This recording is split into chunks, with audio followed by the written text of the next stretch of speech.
शांति शांति शांति। क्या चल रहा है? एक प्रकरण का 150 श्लोक चलेगा। तो यहाँ पर कहा है भोगों से कभी भी तृप्ति नहीं होती। भोग से चाहे व्यक्ति तृप्त हो जाए तो भोग करें, हर कोई भोग से ही तृप्त हो जाएंगे तो त्यागने की कोई जरूरत नहीं पड़ेगी। यदि भोगों से तृप्ति होती तो त्यागने की कोई जरूरत नहीं, तृप्त हो जाते और मुक्त हो जाते। किंतु ऐसा नहीं, भोगों से तृप्त कभी नहीं होती। भोगों से तो भोगों की वांछा बढ़ती, एक आशा पूरी होती दूसरी आशा उत्पन्न हो जाती है। इसी त्याग के द्वारा त्यागेन शांति अनंतरम, त्याग के द्वारा शांति की प्राप्ति होती है।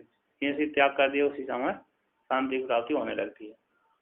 तो हमारे पास बहुत संपत्ति है, तो जब तक नहीं त्याग किया तब ये खरीदेंगे वो खरीदेंगे, कोई ले जाए ले ना ले आए, कोई मांगने ना आए, चिंता करते हैं। जब नहीं है, 1 रुपये भी नहीं है तो कोई लेने भी नहीं आता, पूछने भी नहीं आता तुम्हारे पास पैसा है कि देंगे, मेरे पैसा देंगे मेरे को, ऐसे ही पूछने नहीं आता है कि नहीं है, ये भी पूछने देख लिया कि ये तो फटे पुराने कपड़े तो वैसे ही पहन रहा है, तो इसके पास क्या हो सकता है, उससे कोई नहीं पूछता। जिसमें बहुत महंगे कपड़े तो उसके पास देख लेंगे, हाँ चमक दमक वाला है व्यक्ति तो अच्छे होंगे भाई। ऐसे नहीं हमें, जिसके पास संपत्ति होती है उसको हर कोई लोग पहचानते हैं, जिसके पास संपत्ति नहीं उसको पास वाले भी नहीं पहचानते।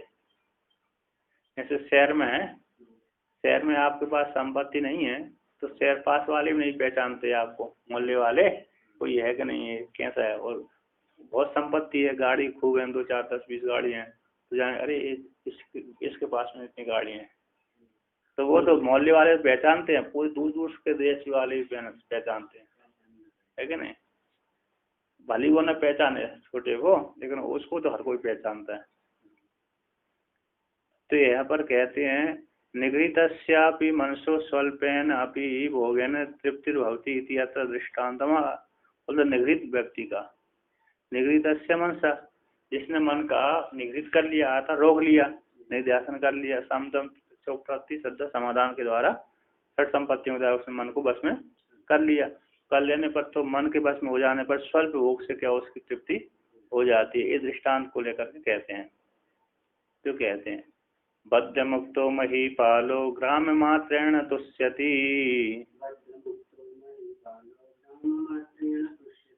परेण बद्धो न क्रांतो न राष्ट्रम बहु मन्यते। ऐसे किसी 2 राजा थे तो 2 राजा युद्ध लड़े, एक राजा हार गया। एक राजा हार जाने पर जो हारा तो उसको क्या कर लिया, उसने पकड़ लिया, बंदी बना लिया। बंदी बनाने के पश्चात उसको काल तक बंदी रखा। फिर इसके पश्चात क्या किया, उसको कहा तुम इस अरे यहाँ के नगर के अधिक मुखिया बन जाओ, तो उसी नगर का ही मुखिया बन जाता है, महिपाल हो जाता है। उसी को क्या मानता है, बहुत मानता है, नहीं तो हार ही गए है कि नहीं। हार गया तब ये 2 जहाँ पर अरे लाख रुपए थे, जहाँ पर लाख रुपए थे हैं, वो हार गए लाख रुपए। अब लाख रुपए किसी ने 100 रुपये, लाख रुपए पहले संतुष्ट नहीं था, वो सारे लाख रुपए नष्ट कर दिए उसने। अब किसी व्यक्ति ने 100 रुपये या 100 200 रुपये दे दिए तो सारे नष्ट हो गए थे। तो तब तो 1 रुपया भी नहीं था, 1 रुपये नहीं था। फिर किसी ने अचानक व्यक्ति ने 100 रुपये दे दिए, 200 रुपये दे दिए, तो उसी 100 200 रुपये से व्यक्ति क्या हो जाता है, वो संतुष्ट हो जाता है। किंतु जिसके पास करोड़ों अरबों की संपत्ति है उससे भी संतुष्ट नहीं होता। कैसे बद्ध मुक्त हो, कहती है पहले राज्य था उसके पास, फिर उसको हरा दिया राजा ने, फिर कहा दिए तुम इसे हरा दिया तो उसके पास कुछ नहीं था, संपत्ति पराधीन हो गया ना, जेल में बंद है। अब उसको बंधा हुए व्यक्ति को कह दिया तुम इस देश को संभालो, अर्थात इस ग्राम को, जनपद को संभालो। कहते बद्ध से मुक्त होता हुआ, बंधा हुआ व्यक्ति, बंधन से मुक्त होते हुए पुरुष से महीपाल हो। बोल ग्राम जो महीपाल है, भूमि का पालन करने वाला, मही यानी भूमि, पालन रक्षा करने वाला, भूमि को पालन करने वाला जो बद्ध से मुक्त पुरुष हो गया, बंधन से छुटकारा पाने वाला जो पुरुष है वह महीपाल पुरुष है। ग्राम मात्रेण तुष्यति, एक गांव से क्या हो जाता है, संतुष्ट हो जाता है। तो कहते हैं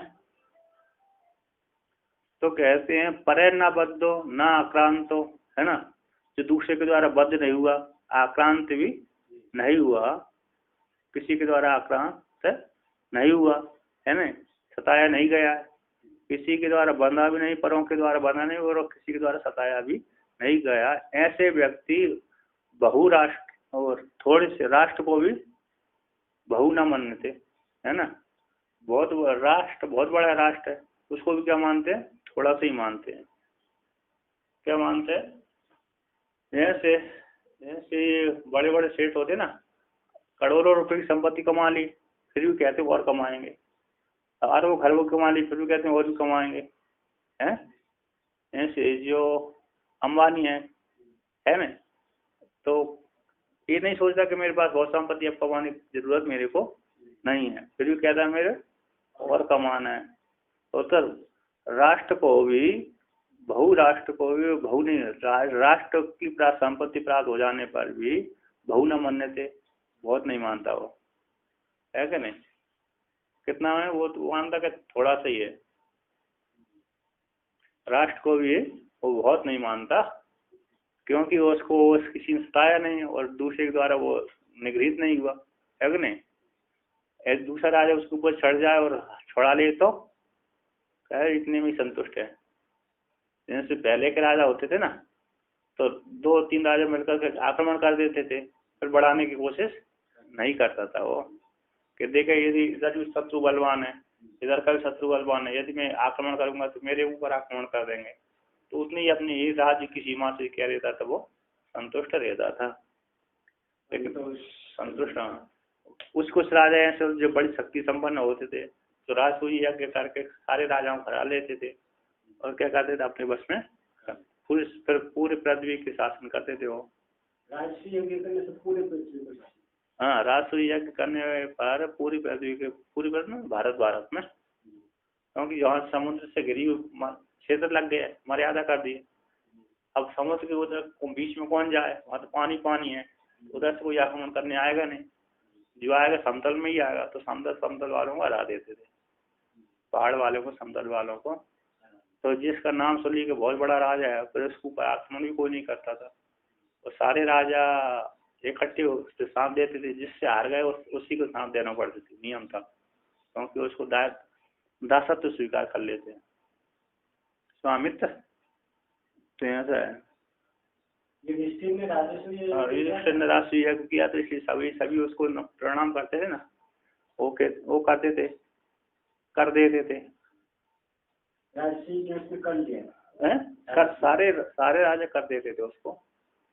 और वो क्या है, ये विक्रमादित्य किया था, विक्रमादित्य का मालूम है, उसका राजसूय यज्ञ बंद हो गए थे उस काल में, करने की परंपरा नहीं थी तो सही हो सकता, बंद हो गए होगे, किया होगा वो समय ऐसे राजा भी नहीं रहे, उसने, उसका तो बहुत बड़ा राजा था वो, करने की जरूरत नहीं रही, किया कि नहीं किया भगवान जाना होगा, लेकिन बंद हो गया।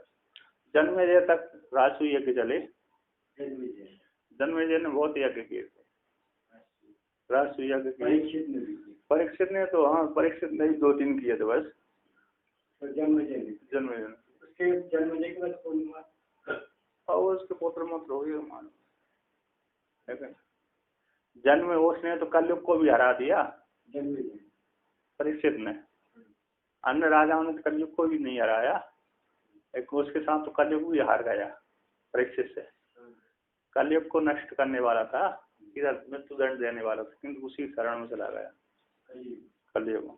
कलयुग को कैसे हराया, कलयुग सामने आ गया उसके युद्ध लड़ने, तो उसने कहा तुम मेरे राज में मत रहिए, तो उसने कहा कि मैं कहाँ रहूंगा, तो आपके राज में नहीं रहूंगा, तो स्थान बता दिए, मैं कहाँ रहूंगा, स्थान बता दिए, मानने वाला था वो कलयुग को, क्योंकि मैं आपकी शरण में आया हूँ, कलयुग हूँ, आप मेरे को स्थान, आपकी मैं प्रजा हूँ, तो आप राजा हैं और मैं प्रजा हूँ, आप मेरे को शरण दीजिए, कहाँ पर मैं रहूँ, ऐसी शरणागत हो गया था। उसने 4-5 स्थान बताए थे, क्या वेश्यालय है, स्त्रियों में, और मदरा आदि में, दूध का आदि में है, हाँ मदिरा में, दूध में, दूध कीड़ा युगा में, ये 3-4 जगह होता है। फिर बाद में कहा ये तो ठीक नहीं है, यहाँ की कोई निंदा करता, अच्छी चीज में बताइए। तो सोने में दे दिया उसने, इसलिए कलयुग का वास सोने में रहता है। ऐसे 4-5-6 चीज झूठ, जहाँ झूठ कराए आदि होती है वहाँ पर कलयुग का वास रहता है। जहाँ चोरी निंदा चोरी करती वहाँ पर कलयुग का वास। तो अभी कलयुग भी उसी में रहता है, अभी दूसरी जगह पे फैल चुका है। फैल चुका है सब में। सभी के व्यक्ति जो झूठ बोलते हैं उसमें कलयुग विद्यमान ही है। जो जुआ खेलता है उसमें भी कलयुग विद्यमान रहता है। जो चोरी करता है वो भी, जो गलत कार्य करता है, कलयुग के ही असर है। काल विशेष है वो, काल विशेष से व्यक्ति की चंचलता हो जाती है। जैसे काल विशेष आएगा सत्य तो उसमें सब संयमी हो जाते हैं। तो कहते हैं ननु प्रारब्ध कर्म प्राबल्यत भोगेषु इच्छा भवेद यदि। यहाँ पर पूछ में किया था, कहते प्रारब्ध कर्म के प्रबल से भोगों में इच्छा हो जाएगी, यदि हो जाती है। यदि कर्म वसादिति इच्छा भवे, उसी प्रकार कर्म के वश से भी इच्छा हो जाए। इति युक्तम कहा गया तद अनुपन्न, कर्म के वश से इच्छा नहीं होती, ऐसा नहीं कह सकते। ऐसा प्रारब्ध के बल से इच्छा हो जाती है, प्रबल प्रारब्ध के वश से कर्मों की क्या हो जाती है, भोगों की इच्छा हो जाती है, किंतु कर्म वश से इच्छा नहीं, भोगों की इच्छा नहीं होती। यदि अनुपन्न, तद उत्तम जो खाया हुआ अनुपन्न, उपन्न नहीं होता। इच्छा विघातिनी कैसे कहते हैं, इच्छा विघातिनी विवेक ज्ञान सती तद उत्पत्ति असंभवात। इच्छा को विघात करने वाला विवेक ज्ञान के हो जाने पर फिर उच्च भोगों में इच्छा नहीं होती। तद भोगों की उत्पत्ति की संभव, इच्छा की भोगों में जो उत्पत्ति होती, भोगों की इच्छा की क्या हो जाती है, नष्ट हो जाती। भोगों की जो वांछा थी वो वांछा ही नष्ट हो जाती। क्यों हो जाती है? उत्पत्ति असंभवात इति संकते, है ना। उसकी उत्पत्ति के अभाव हो जाने से इति ऐसे संकल्प कहते हैं। कैसे, जैसे भोगों में क्या कर लिया हमने, दोष दृष्टि देख ली है नहीं, विष को खा लिया, विष मिला हुआ भोजन है तो उसको भोगने की इच्छा भी हमारी नहीं रहती। जैसे विष मिले भोजन खाने की इच्छा नहीं रहती, उसी प्रकार सारे संसार के भोगों में क्या देख ली, असारता देख ली। असारता देख लेने पर हम भोगों की वांछा नहीं रहती। तो आगे कहते हैं विवेके जागृति सती दोष दर्शन लक्षणे।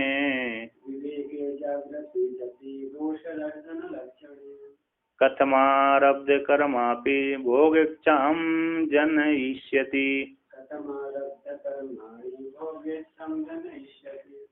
कहते हैं विवेक के जागृत हो जाने पर दोष दर्शन के द्वारा, दोष दर्शन लक्षण को देख लिए जाने पर, विषयों में दोष दर्शन देख लिए जाने से विवेक की उत्पत्ति हो जाने पर कथम आरब्ध कर्म भी भोग इच्छा जनती, फिर कैसे आरब्ध कर्म भी भोग की इच्छा उत्पन्न करेंगे।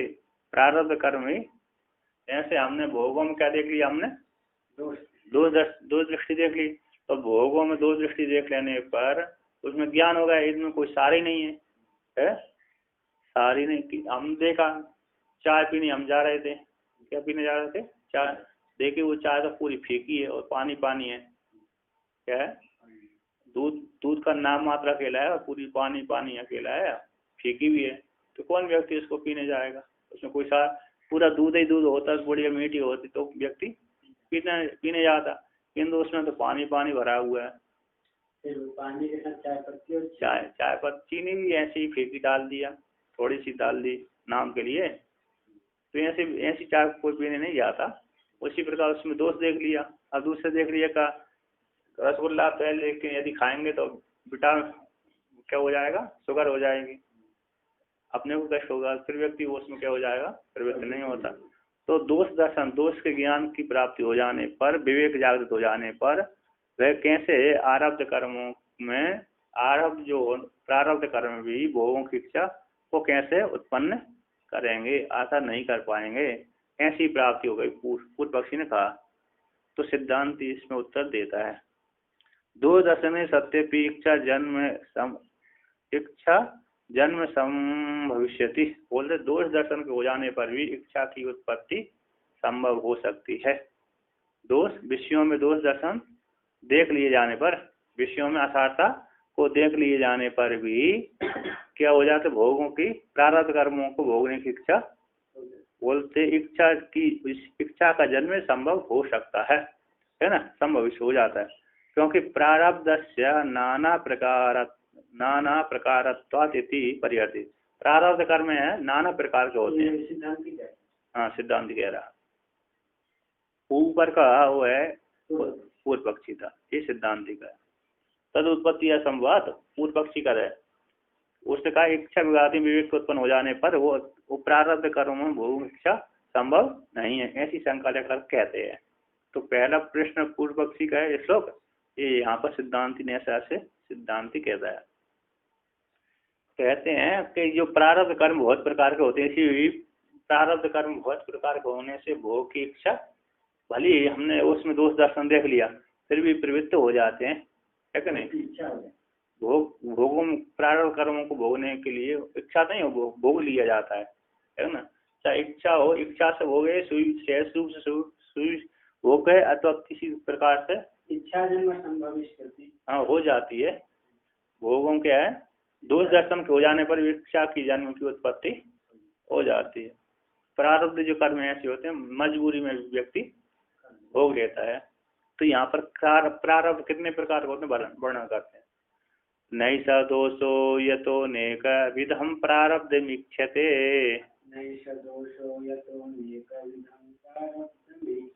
इच्छा निच्छा परीक्षा च प्रारब्धम त्रिविधम स्मृतम।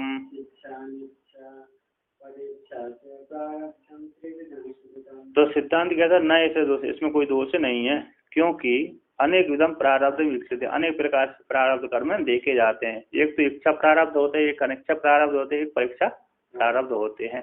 ऐसी इच्छा अनिच्छा और परीक्षा इस तीन प्रकार से प्रारब्ध जाने गए हैं। तो नाना प्रकार को दिखलाते हैं, नाना प्रकार के प्रारब्ध कर्म होते हैं, दर्शित दिखलाते हैं। इच्छा जनक है, एक इच्छा को जनक प्रारब्ध कर्म होते हैं, एक अनिच्छा को भोग प्रदान करने वाला प्रारब्ध कर्म होते हैं, एक परीक्षा के द्वारा भोग को प्रदान करने वाला होता है। इस प्रकार तीन प्रकार के प्रारब्ध कर्म हैं। तो कहते हैं पहला देखा जाता है, पहला उदाहरण इच्छा प्रारब्धम दर्शयति, इच्छा के प्रारब्ध इच्छा प्रारब्ध कर्म को, इच्छा पूर्वक प्रारब्ध कर्म को भोगता है व्यक्ति है। इच्छा पूर्वक हमारी इच्छा है उसको भोगने की तो भोगते हैं। तो कहते हैं अपत्य से विनश्चोरा राजदार रतापि,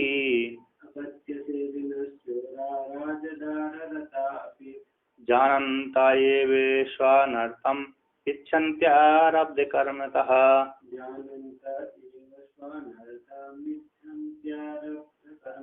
कहते हैं जो चोर है अपत्य का सेवन करता है, पत्य मार्ग होता है अच्छा मार्ग है, और अपत्य हो रहा खराब मार्ग है। चोरी करेगा तो व्यक्ति क्या करेगा, खराब मार्ग है, दूसरे धन के सब पत्य चढ़ाएगा।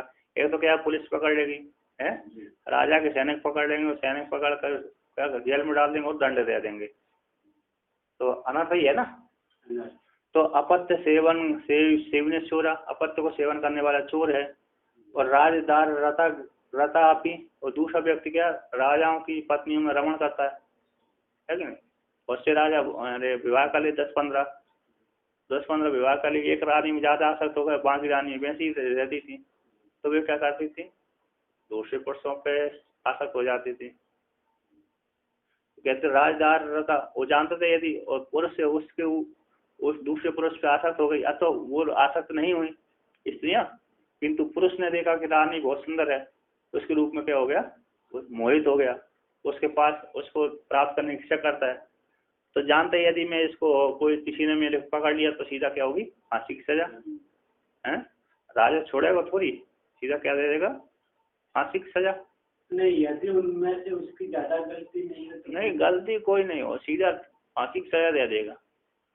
ऐसे नहीं देना चाहिए ना, ऐसे राजा कैसे दे देगा, क्योंकि उसकी काम गलती है, उसकी रानी की गलती होगी, रानी की भी गलती और राजा उसकी पुरुष की भी गलती है, दोनों की गलती है, तो दोनों को फांसी चढ़ा देते हैं पहले, कोई वो नहीं है। गलत तो है ही, और का गलत तो है ही। पहले तो राजा स्वतंत्र दे, अभी के राजा में तो दम नहीं है ना, विचार करना पड़ती है। कोर्ट में देते हैं, कोर्ट में दे देते हैं। ये तो राजा तो पकड़ता ही नहीं है कोई, पुलिस अकेली पकड़ती है, पुलिस पकड़ के ले जाती है और बस कोर्ट में दे देती है। और राजा तो निर्णय नहीं कर पाते, यहाँ के राजा के हाथ में कुछ नहीं, पावर ही नहीं, निर्णय नहीं कर। निर्णय करने वाले तो जो न्यायाधीश कोर्ट है, वो न्यायालय है, न्यायालय अलग है। और पहले के राजा स्वयं निर्णय ले देते, तो जहाँ निर्णय नहीं लिया तो किसी को नियुक्त कर दिया, न्यायालय बना देते, वहाँ पर निर्णय कर देते वो लोग पंच। एक तो राजा भी निर्णय करता था, जैसे राज तो बहुत बड़ा होता है, तो ये हर गांव के अलग अलग मुखिया रहते, तो उनको निर्णय करने का अधिकार वो दे देता था। वो बड़ा केस है तो वो क्या करता था, वहाँ राजा खुद वहाँ पर पहुँच गया, जहाँ राजा रहता है वहाँ पर स्वयं निर्णय कर देता था नगर का। तो ऐसा है। अभी के राजा निर्णय थोड़ी करते हैं, अभी तो वो करते निर्णय न्यायालय, हाँ जज न्यायाधीश। अब उनको अभी किसी ने डरा धमका दिया तो वो विपरीत न्याय कर देते हैं। रिश्वत ले लिया तो तब भी विपरीत कर दिया, रिश्वत नहीं लिया और धमका दिया यदि तुम गलत हमारे प्रत्युत्तर हमारे विरोध में यदि वो दोगे तो फैसला दोगे तो तुम्हारे लड़के लड़कियां कहाँ जाएंगे, समझ लो। हम तो मरेंगे लेकिन आपके भी परिवार को नहीं छोड़ेंगे। ऐसी धमकी दे दिया तो वो डर जाता है, पलट जाएगा और का। तो ऐसा है। और पहले के राजाओं को कोई धमकी नहीं चलती थी, हैं? जो धमकी देगा वही मारा जाएगा। तो ऐसा है। तो कहते हैं यहाँ पर राजदारता भी जानता ही स्वानर्थम, जानता अपने अनर्थ को जानता हुआ भी, अपने अनर्थ को जानते हुए भी इच्छन्ति आरब्ध कर्म का, आरब्ध कर्म के बल से वो इच्छा करते रहते हैं, ठीक न। अपने अनर्थ को जानते हुए भी क्या करते हैं, वो जो चोर है अनर्थ को जानते कि यदि मैं चोरी करूंगा तो पकड़ा जाऊंगा, क्या हो जाएगा, मृत्युदंड आदि मिलेगा मेरे को। पहले के चोरों को सीधे हाथ काट देते थे, ये चोरी करता ना उसके हाथ काटने का सजा है, नियम था। हाँ सीधा हाथ का, नेपाल में काटते थे, अभी भी नेपाल में चोरी करने वाले को, रिश्वत लेने वाले को हाथ काट देते थे। तो हाथ काट दिया तो फिर अब चोरी करी उसने, हाथ काट दिया तो दोबारा फिर चोरी ही नहीं कर पाएगा। तो जिसने रिश्वत ली उसका हाथ काट दिया तो बाद में एक तो ड्यूटी चली गई, दूसरा रिश्वत अब नहीं ले सकता। और दूसरे उनको देख करके दूसरे लोग डर गए कि ये तो खतरनाक सजा है, यदि हम पकड़े गए तो सीधा हाथ ही कटेगा। तो डर के मारे उन्होंने छोड़ दिया। तो अभी के चोरों को तो ऐसा नहीं है, सजा नहीं है यहाँ पर, तो खूब चोरी करते रहते हैं, है ना। बहुत उदार तो चोरी करके 2 दिन में जेल से बाहर, और 2 दिन में जेल से छूट जाता है। और चोर लोगों को पुलिस को पैसे दे दे, पुलिस को दे दी यार, वो यार पुलिस भी तो चोर ही है, पकड़ेगी और पकड़ करके वो वहाँ पे उनको अच्छे से रखेगी 2 दिन, फिर बोलेगी जाओ। हाँ तो ऐसे ही है। तो कहते हैं ये स्वानर्थ को जानते हुए भी इच्छन्ति आरब्ध कर्म के द्वारा इच्छा वो करते हैं। कहते हैं अपत्य सेवाद है, अपत्य सेवादि इच्छाया प्रारब्ध फलत्वं कुतो अवगम्यते इति आशंका अपरिहार्यत्वाद इति अभिप्रेत्याह। कहते हैं अपत्य सेवादि इच्छा का प्रारब्ध का फल है। अपत्य सेवादि जो इच्छा है, अपत्य सेवन, अपत्य मार्ग है ना, विपरीत मार्ग, वेद विरुद्ध मार्ग का जो सेवन है वह इच्छा प्रारब्ध का फल है, इच्छा प्रारब्ध कर्मों का फल है। ये कैसे आपने जाना, इतिहास लेकर के अपरिहार्यत्वाद, परिहार्य न होने से इस प्रकार का अभिप्रेत करके स्वीकार करके कहते हैं, क्योंकि वो परिहार नहीं हो पाता। जिस व्यक्ति को जहाँ पर राग हो गया है वो लौटते नहीं, वहां पे हटते नहीं है। ऐसे एक कवि ने क्या कहा, श्लोक गाया, कहते हैं व्याघ्र तुच्छति कानने सहगैनाम सिंहो गुहाम सेवते। हंसो वांछति पद्मिनीं कुसुमितां गृध्रस्मशाने तथा साधु सत्कृति साधु में भजते नीचोपि नीचम जनम या यस्य प्रकृति स्वभाव जनिता केनापि न त्यज्यते। मतलब व्याघ्र तुष्यति कानने, जो व्याघ्र होता है, बाघ होता है, जंगल में शयन करता है, जंगली उसका अच्छा लगता है। और सिंहों को हम सेवते, और शेर कहाँ रहता है? गुफा में पड़ा रहता है। जब हार करना हो तो बाहर आता है, ये हार नहीं करना तो गुफा में पड़ा रहता है। तो कहते हंसो वांछति पद्मिनी, और हंस से जो हंस होते हैं वो हमेशा कमल को ही खाते रहते हैं। पद्मिनी वो ये चले मानसरोवर में रहते हैं और कमल के नाल को खाते हैं, डंडी को खाते हैं, कमल के बूदा कहीं पर वो खाने काम में आते हैं। कमल की नाल आती है और उसका वो जो भी आता फूल आता खाने में आता है। तो हंस तो क्या खाते हैं? कमल की डंडी खाते हैं, कमल खाते हैं, कमल की नाल को खाते हैं, है ना। और जटा रहती है, उसमें भोजन मिलता रहता है, गटान उसी को खाते हैं। और कहते हैं वो गिरदे शमशान स्थित, और गिरदे शमशान में ही निवास करते हैं। देखिए शमशान में कौन आएगा? मुर्दा आएगा, उसी को खा लेंगे हम।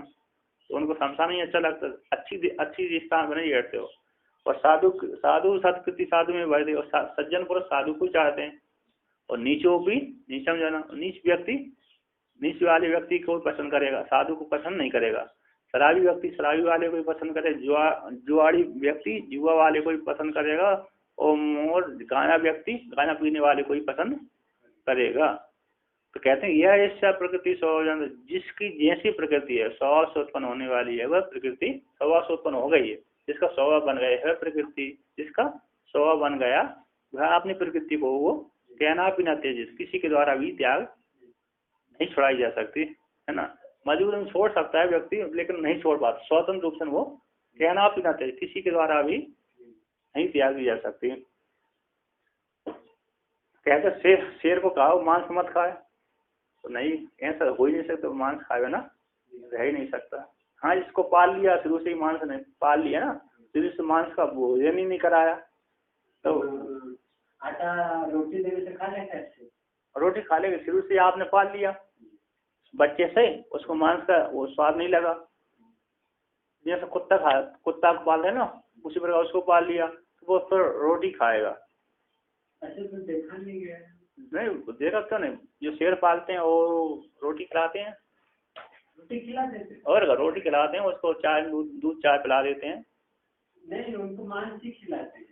नहीं, जो पालते हैं घर में पालते हैं अपने शेर को, जू में जो है उनको तो सब मांस देते हैं। जू में देते हैं उनको तो मांस देते हैं, तो मांस खाते हैं, और वो उनके फिर पास में कोई नहीं जाता है, उनके पास में फिर कोई नहीं जाता। किंतु अरे जो घर में पालते हैं शेर को, तो वो तो हाँ पालते हैं, विदेशों में पालते हैं, शौकीन देते हैं। तो जो पालते हैं तो वो घर में पालते हैं, इसलिए वो शेर को क्या आटा दाल चावल रोटी जो खिलाते हैं वो भोजन, इसलिए शाकाहारी हो जाता है, इसलिए वो नहीं खाता। तो जैसे उसने खून चख लिया एक बार, तो छोड़ेगा नहीं, पूरे घर को बर्बाद नष्ट कर देगा, सबको खा जाएगा, क्योंकि चख लिया उसने। जानवर है ना भयंकर। तो उनको मांस रोटी पचता नहीं बताते, जब शुरू से आदत लग जाती है तो पड़ जाता है, हजम नहीं होता उनका। शुरू से जिसने जैसी आदत लगा दी ऐसे ही होता है। जैसे कि जो जिसका आहार है वो उस चीज को नहीं खाता ना। जैसे कि हम लोग मनुष्य, तो मनुष्य लोग हम लोग कीचड़ नहीं खाते, कीचड़ हमारा आहार नहीं है। कीड़े लोग कीचड़ खा जाते हैं। जैसे दुर्वासा ऋषि दुर्वा खा के रहते थे, तो विपरीत कर दिया ना उन्होंने, हैं। दुर्वासा दुआ खा करके रहते थे, इसलिए उनका नाम दुर्वासा पड़ गया। दूआ खाते थे, दूआ खा करके घास खाते थे। दूआ जो थी ना, जो गणेश जो चढ़ाई जाते पूजा में, तो उसको खा के रहते थे, साधना करते थे, उनका नाम दुर्वासा पड़ गया। कितने दिन तक खाए होंगे 10-15 साल, 20-100-150 साल, उसी खा के साधना करी उन्होंने, सिद्धि प्राप्त कर ली, सिद्ध ज्ञान सिद्ध हो गए, फिर उनका नाम दुर्वासा पड़ गया। वो तो ज्ञानी हो गए, फिर भी इतना क्रोधी कैसे? अरे कहना पीना तेज थे, यह इससे प्रकृति स्वभाव जनिता के अनात्म पहले से ज्ञानी रुद्र का अंश है ना, रुद्र के अंश है वो, दुर्वासा ऋषि रुद्र के अंश है, इसलिए वो रुद्र के अंश होने से वो है, स्वभाव है उनका रुद्र अंश है, तमोगुणी प्रधान है ना, शिव जी के अंश है वो, तो इसीलिए वो हमेशा दूसरों को परेशान करते हैं और सुधारते रहते हैं, सुधारते रहते हैं वो। तो समय पे ऐसे समय पे जाएंगे कि वो परेशान हो जाएगा जिसके पास, और क्या तो नहीं, वो देख करके जाते हैं, हर किसी के पास नहीं जाते। ऐसे महापुरुष हर किसी के पास पे जिसका नाम होगा उसी के पास जाएंगे, देखा ये श्रद्धालु है उसी के पास जाएंगे। अच्छा उसकी रक्षा करना है, अच्छा दंड देना है, अथवा नाम और उसकी ख्याति फैलाना है तो उसी के पास जाएंगे। सभी साधारण लोगों के पास नहीं जाते थे, साधारण लोगों के पास जाएंगे उनको स्वीकार ही नहीं करेगा, वो कहना नहीं करेगा, तो उन सभी के लोग नहीं जाते। महापुरुष सभी लोग ना, सभी लोग नहीं जाते, नहीं मान लोग युधिष्ठिर के पास आए, युधिष्ठिर दुर्योधन के पास आए, परीक्षित के पास आए, परीक्षित फिर नहीं आए, कभी जैसे सत्य द्वापर वो समाप्त हो गए फिर वो सभी अदृश्य हो जाते हैं सारे।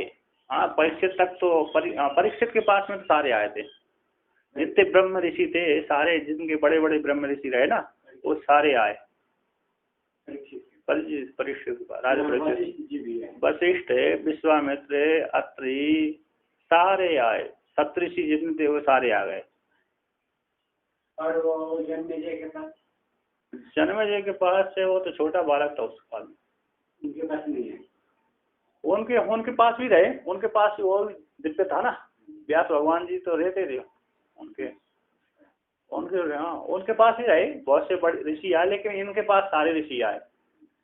जैसे युधिष्ठिर के पास सारे ऋषि आते थे, ऐसे परीक्षित के पास सारे, जब उन्होंने श्रीमद् भागवत महापुराण कथा सुन रहे थे ना, तब सारे ऋषि आए थे उनके सुनने के लिए, उनके दर्शन देने के लिए भी आए थे और कथा सुनने के लिए भी आए थे।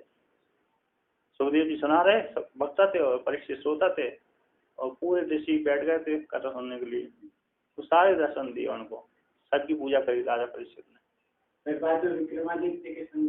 अरे फिर नहीं आते हैं, कोई ऋषि नहीं है, फिर नहीं देखते, कोई देख जाते हैं, हाँ तपस्वी करें और देखेंगे, क्योंकि फिर सिद्ध में जाके लिए देखते रहते थे किसी गण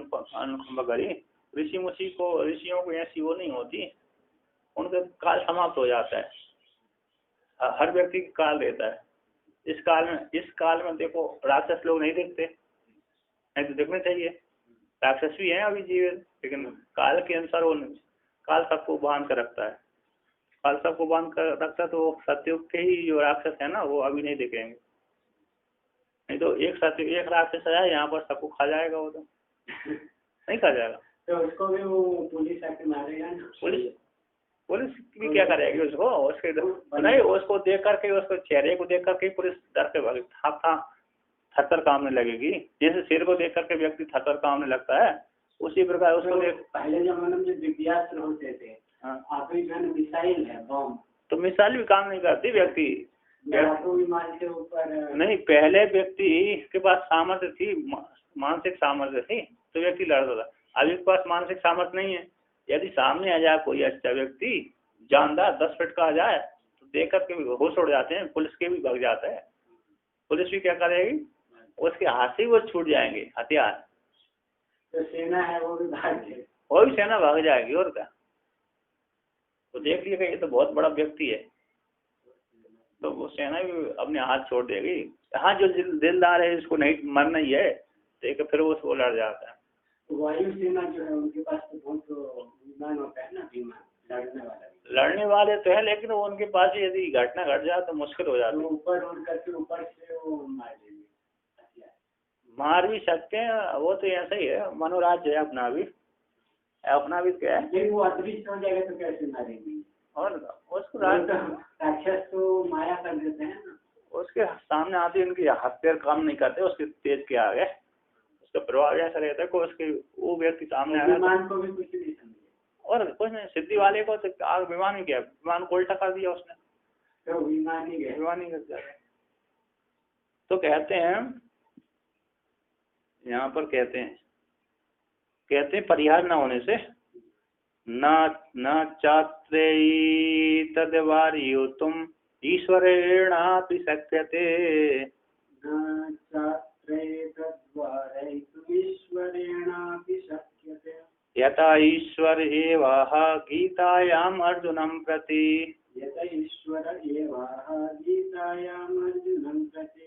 कहते हैं जो इच्छा प्रारब्ध होते हैं, इच्छा वाले प्रारब्ध कर्म होते हैं, वो बलवत्तर प्रारंभ कर्म होते हैं, वह बोलते अत्र अस्मिन लोक में, बोलते इस लोक में एतद जो प्रारब्ध कर्मों को, एतद प्रारब्ध कर्मों को, ऐसे प्रारब्ध कर्मों को बारितुम ईश्वरण एपि न सकते, ईश्वर के द्वारा भी वारण नहीं किए जा सकते हैं। ईश्वर ही उन प्रारब्ध कर्मों को वारण करने में समर्थ नहीं। ईश्वर कर सकता है फिर भी नहीं करता, दूसरे के कार्य में हस्तक्षेप ईश्वर नहीं करता। आप क्या कर रहे हैं, आपके लिए आपको स्वतंत्र छूट दी गई है।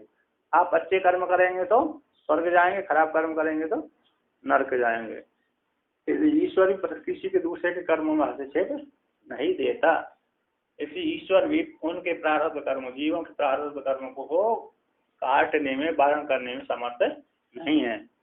अतः इसी हेतु से ईश्वर ने ही उस ईश्वरी समर्थ न होने के कारण, उनके प्रारब्ध कर्मों को नष्ट करने में समर्थ न होने के कारण, समर्थ होता हुआ भी समर्थ काटता नहीं है। इसलिए इसी हेतु से, इस कारण से ईश्वर ने ही आहा गीतायाम अर्जुनम प्रति, गीता में अर्जुन के प्रति कहा था कि मैं भी उनके प्रारब्ध कर्मों को नहीं बदल सकता, मैं भी नहीं। तो कौरव पांडवों के प्रारब्ध कर्म बदल लेता है ईश्वर है, वो तो साक्षात ही था है, उन कौरव पांडवों के बीच में ही रहता था, वो तो नहीं रहता था।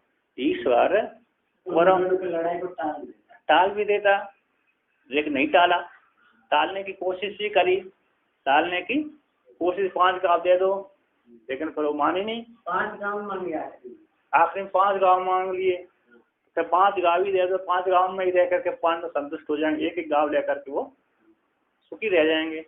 एक एक गाँव मतलब एक भाई को एक गाँव मतलब ऐसा होगा छोटा मोटा नहीं, ओमकारेश्वर अकेले नहीं, कम से ओमकारेश्वर क्षेत्र के आस पास में मतलब हजारों की बस्ती हो, शिखर आए मिले, बड़े बड़े हो जनपद, इंदौर, हाँ जैसे इंदौर हो गया, उज्जैन हो गया, इतना बड़ा क्षेत्र, बड़े बड़े वो, उसमें 4-5 गाँव थे, वो 5 गाँव मांगे उन्होंने, तो वो 5 गाँव भी उसने नहीं दिए दुर्योधन ने, तो नहीं दिए, युद्ध हो गया,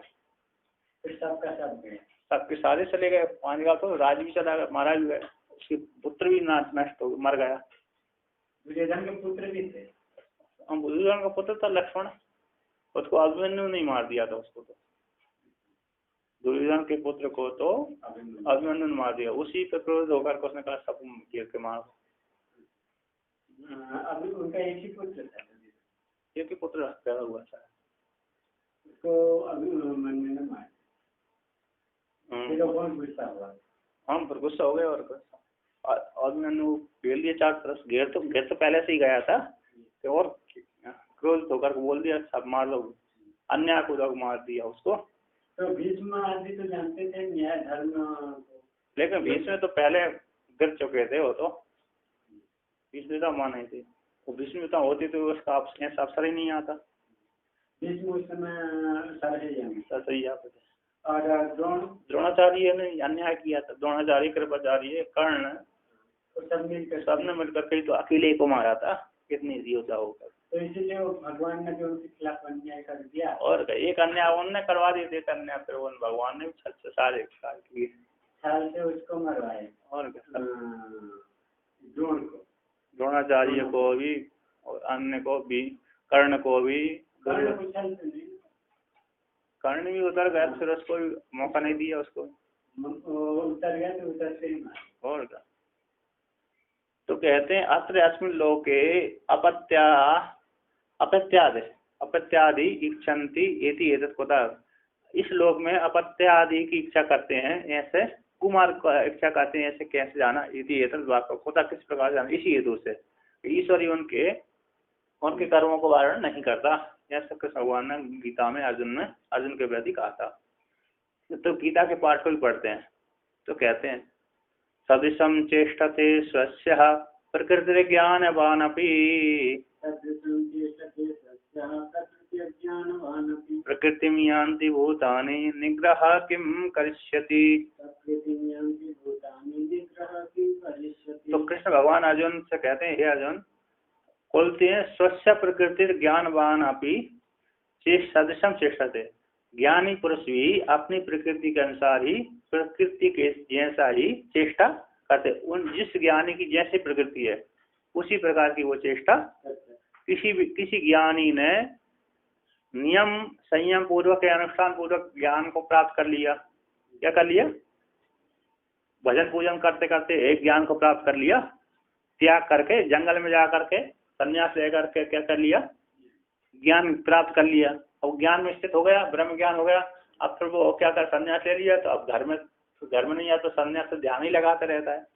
क्या लगाता रहता, ज्ञान होने के पश्चात भी क्या करता रहता है, जंगलों में रहता, ध्यान लगाता है। अब किसी ने घर में रहते रहते ज्ञान प्राप्त कर लिया, घर में रहते रहते नियम संयम करा उसने, नियम संयम करके धारणा ध्यान लगा दी, समाधि लग गई उसकी, पूर्व कर्म को उदय हो गए, तो जल्दी शीघ्र घर में रह करके उसको ब्रह्म ज्ञान की अनुभूति हो गई।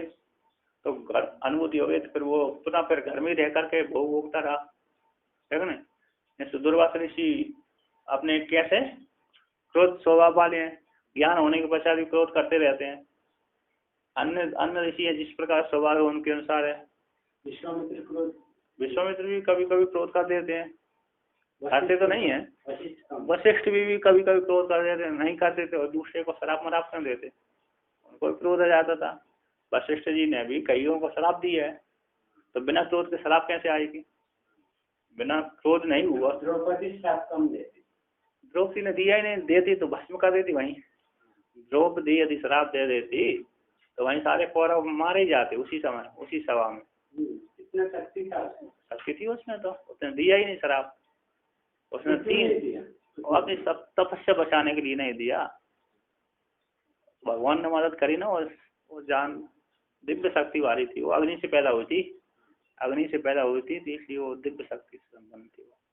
और उसको भी श्राप नहीं दिया जयद्रथ को, उसको भाई उसने ना कीचक को दिया, ना जयद्रथ को दिया, ना अरे कौरवों को दिया। नहीं तो जहाँ दे दी थी शुरू में कौरवों को दे दी थी, 2 अक्षर तो पहले आते ही नहीं, 2 अक्षर तो आते ही नहीं, बस में जाते वहाँ, तो उसने नहीं दिए, रह गई बिना श्राप दिए। और वो सीता ने भी रावण को श्राप नहीं दिया, सीता ने भी नहीं दिया, और का सीता के पास शक्ति नहीं थी, सीता के पास श्राप, उसने भी उसके पास पहले से श्राप थी, यदि जबरदस्ती किसी स्त्री से करेगा तो उसी समय सर फट जाएगा। ये सीता के साथ जबरदस्ती नहीं कर पाया था। तो सीता ने उनको जब अपहरण किया तो श्राप नहीं दिया, श्राप नहीं दिया उसने, प्रारब्ध है, वैसे प्रारब्ध है अपहरण होना और अपहरण होना था। तो ऐसे ही है, अपत्य सेवन। और जानता था यदि मैं, रावण जानता था यदि मैं गलत कार्य कर रहा हूँ, फिर भी यदि गलत कार्य कर रहा हूँ फिर भी प्रवृत्त हो गया, है कि नहीं, तो इससे मेरा कीर्ति नष्ट होगी, और हो सकता है राम यदि विष्णु गए तो मेरे सारे वंश को मार देंगे, मुझको भी मार देंगे, मेरे वंश को भी मार देंगे। लेकिन जानता हुआ भी उसने ऐसा कर्म किया। तो कहते हैं ज्ञानी भी अपनी प्रकृति जैसी है उस प्रकृति के अनुसार वो चेष्टा करते हैं। तो प्रकृति में आंती भूतान निग्रह क्यों परिस्थिति, तो सारे भूत है प्रकृति के बस में होकर के फिर उनका निग्रह कैसा करेगा, निग्रह क्यों परिस्थिति, मन निग्रह, मन का निग्रह हो गया, निग्रह क्या करेगा, है ना, किम परिस्थिति, निग्रह उनका क्या कर सकता है। सारे भूत है प्रकृति के बस में हो गए, यान्ति भूतानी, प्रकृति जो प्रकृति है उस प्रकृति के कैसे चले गए, प्रकृति का नियंत्रण में चले गए। फिर उन जो प्रकृति के नियंत्रण में चले गए, प्रकृति अपने अपने स्वभाव के अनुसार बढ़ता है, फिर क्या हो रहा है, उनके ऊपर निग्रह क्या असर डालेगा, है क्या नहीं, उसको ऊपर निग्रह नहीं डाल पाएगा। तो कहते हैं टीकाकार कहते हैं विवेक ज्ञानवान अपि पुरुषः स्वस्य स्वकीय प्रकृति सदृशम अनुरूपम चेष्टते। तो विवेक ज्ञान वाले पुरुष जो पुरुष हैं वो स्वकीय जो प्रकृति है उस प्रकृति के सदृश प्रकृति के सदृश अनुरूप की चेष्टा करते हैं। तो कहते हैं प्रकृति किसको कहते हैं, तो कहते हैं प्रकृति नाम पूर्वकृत्य धर्मादि संस्कारों वर्तमान जन्मादि अभिव्यक्त ज्ञानवान अपि किम पुनर्मूर्खा। बोलते हैं प्रकृति कहते हैं पूर्वकृत, हमारे पूर्व जन्मों में जो किए गए हैं, चाहे इस जन्म के हो या पूर्व जन्म के, जो पूर्वकृत धर्म धर्म है, धर्म और अधर्म आदि संस्कार है, वो संस्कार ही वर्तमान के जन्म के हेतु होते हैं। वर्तमान के जन्म के हेतु तो वर्तमान जन्म आदि में अभिव्यक्त वो हो जाते हैं। पूर्व के हमारे सुकृत दुख जैसे ही थे, धर्म अधर्म पुण्य पाप जैसे थे, वही इस जन्म क्या हो जाते हैं, अभिव्यक्त हो जाते हैं। तो उस जन्म के कर्म इस जन्म में अभिव्यक्त हो जाते हैं। तो अभिव्यक्त होते ही क्या हो जाता है, उनके अनुसार हम प्रवृत्त हो जाते हैं। तो ज्ञानवान भी उसी पूर्व के जन्म के अनुसार प्रवृत्त हो जाता है। कहते हैं किम पुनर्मूर्ख, जब ज्ञानवान ही उसी पूर्व अपने पुण्य और पाप के अनुसार प्रवृत्त होते हैं, तो मूर्खों के विषय में तो कहना ही क्या, केमुत्रिया लगा दिया। तस्मात प्रकृति में अंति भूतानि, इसलिए प्रकृति को प्राप्त हो जाते हैं, प्रकृति को सारे भूत प्रकृति को प्राप्त हो जाए। निग्रह प्रवृत्ति निमित्त, निग्रह है प्रवृत्ति की निवृत्ति निरोध हो, मया अनैन वाक्यता किम करिष्यति न किमपि। निग्रह ने प्रवृत्ति की, प्रवृत्ति और निवृत्ति का जो दोनों का निरोध, प्रवृत्ति और निवृत्ति का जो दोनों का निरोध मया मेरे द्वारा अथवा अन्य के द्वारा किया गया है, वह किम करिष्यति क्या करेगा, न किमपि कुछ भी नहीं कर सकता।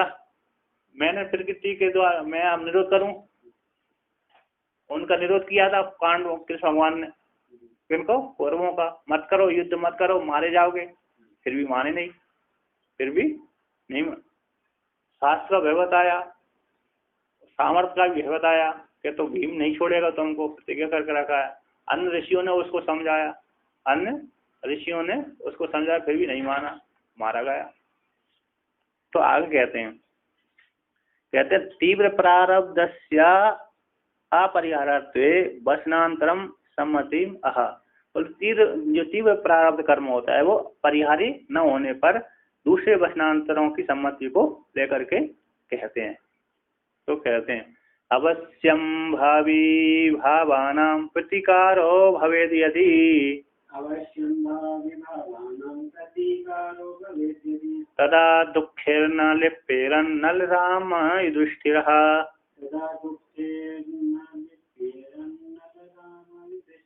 कहते अवश्यम भावी भावों का, अवश्य होने वाली घटना है, आवश्यक अवश्य में भोक्तव्यम कृतम कर्म शुभाशुभम।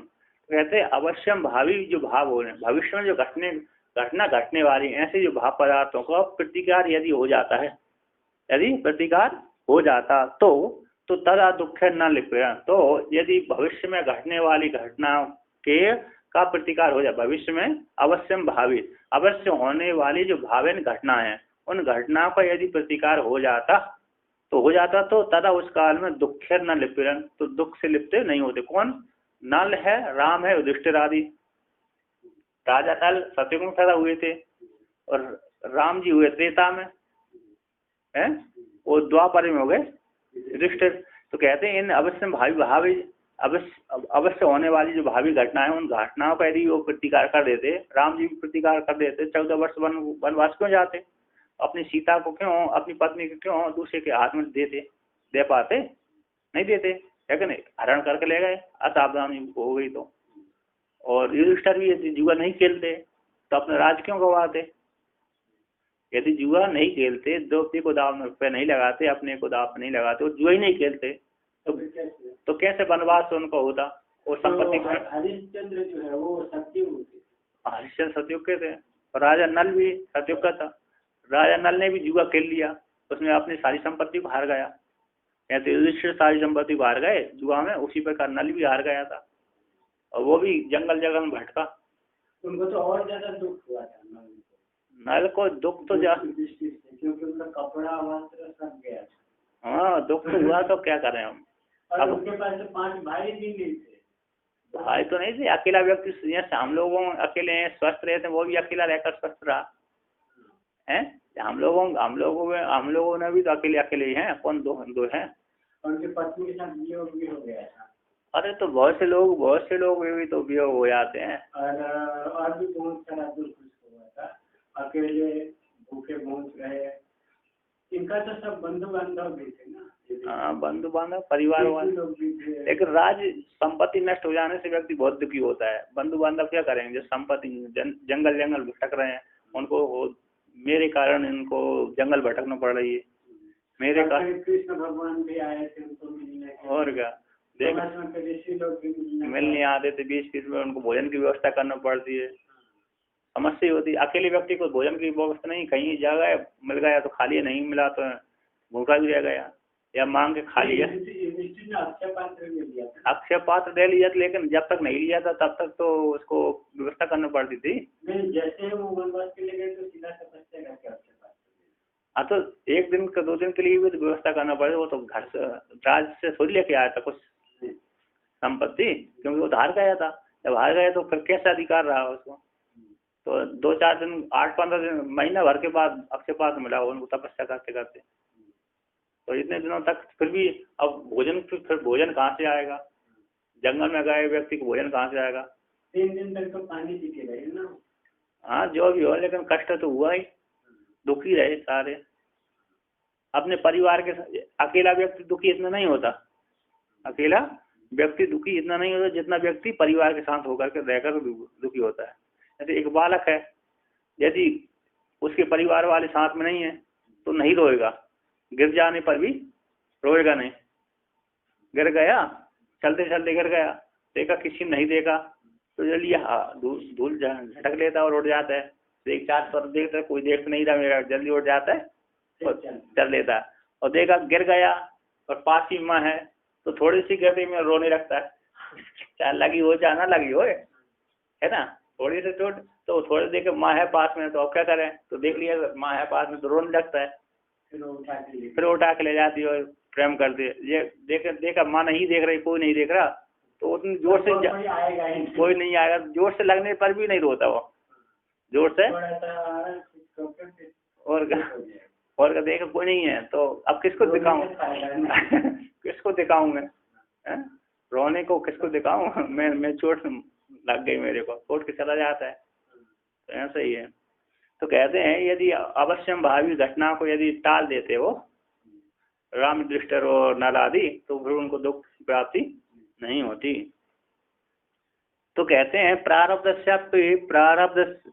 कर्मस्य प्रारब्धस्य अपरिहारत्वे तत्परिहार असमर्थस्य ईश्वरस्य अनीश्वरत्व प्रसंगाद इति आशंका। कहते हैं प्रारब्ध कर्म का परिहार न होने पर उस परिहार में असमर्थ ईश्वर का, परिहार करने में असमर्थ ईश्वर का भी, तो ईश्वर की जो ईश्वरत्व शक्ति है वो भी अनिश्वरत्व, ईश्वर में जो ईश्वर तो सर्वसमर्थ होता है, फिर प्रारब्ध कर्म को यदि नहीं टाल पाता तो फिर उसमें ईश्वरत्व शक्ति भी कैसी हो जाएगी, व्यर्थ हो जाएगी। उसमें भी क्या हो जाएगा, अनिश्वरत्व प्राप्ति हो जाएगी। जैसे जीव व्यक्ति कौन है, जीव है, वो तो प्रारब्ध कर्म को नहीं टाल पाता क्योंकि समर्थ नहीं है, सामर्थ्य उसमें नहीं है, किंतु वो ईश्वर में तो सामर्थ्य है।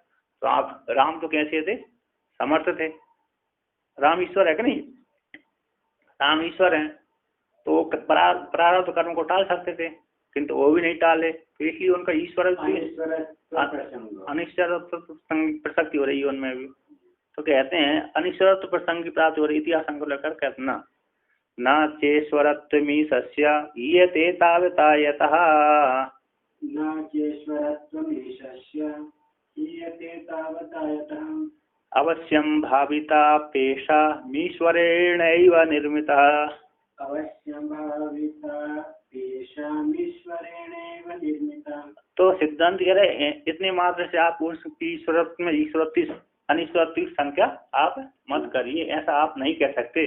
उस ईश्वर की ईश्वरत्व यदि प्रारब्ध कर्म को नहीं टाल पाता उसमें ईश्वरत्व अनिश्वरत्व प्राप्त हो जाएगी, ईश्वरत्व जो धर्म था उसका नष्ट हो जाएगा, ऐसी आप नहीं कह सकते। क्योंकि ईश का जो था उतने मात्र से, ईश का जो ईश्वरत्व है उतने मात्र से नष्ट नहीं होता, क्योंकि अवश्यम भाविता, जो अवश्यम भाविता प्रारब्ध कर रहे हैं, अवश्य होने वाले प्रारब्ध कर्म है वो भी ईश्वर के द्वारा ही निर्मित है। ईश्वर ने विधान किया है कि जिस व्यक्ति ने जैसा कर्म किया उसको भोगना ही पड़ेगा, अवश्य में भोक्तव्यम कृतम कर्म शुभाशुभम, ईश्वर का ही विधान है। जिस ईश्वर ने विधान किया कि मेरे द्वारा निर्मित जो विधान है उसका कोई उल्लंघन नहीं कर सकता, तो इसलिए ईश्वर भी अपने प्रारब्ध दूसरे के प्रारब्ध कर्मों को नहीं काटता, वो भोगा के ही रहता है, दूसरे कर्मों को क्या करता है, भोगा कर ही छुड़वाता है। इसलिए ईश्वर की ईश्वरत्व शक्ति नष्ट नहीं होती, कि ईश्वर नहीं काट सकता प्रारब्ध कर्म को, ऐसी बात नहीं है। उससे नहीं काटता इसी अनिश्वरत्व प्राप्ति हो जाएगी, ऐसी आप नहीं कह सकते, क्योंकि ईश्वर ने ही अवश्यंभावी भविष्य में होने वाले भोगों का उपभोग करने के लिए उसने ही निर्माण किया है। अवश्यंभाविता है भोगों की, उसी के द्वारा निर्मित होने के कारण उस ईश्वर की ईश्वरत्व शक्ति नष्ट नहीं होती। यह था है ना।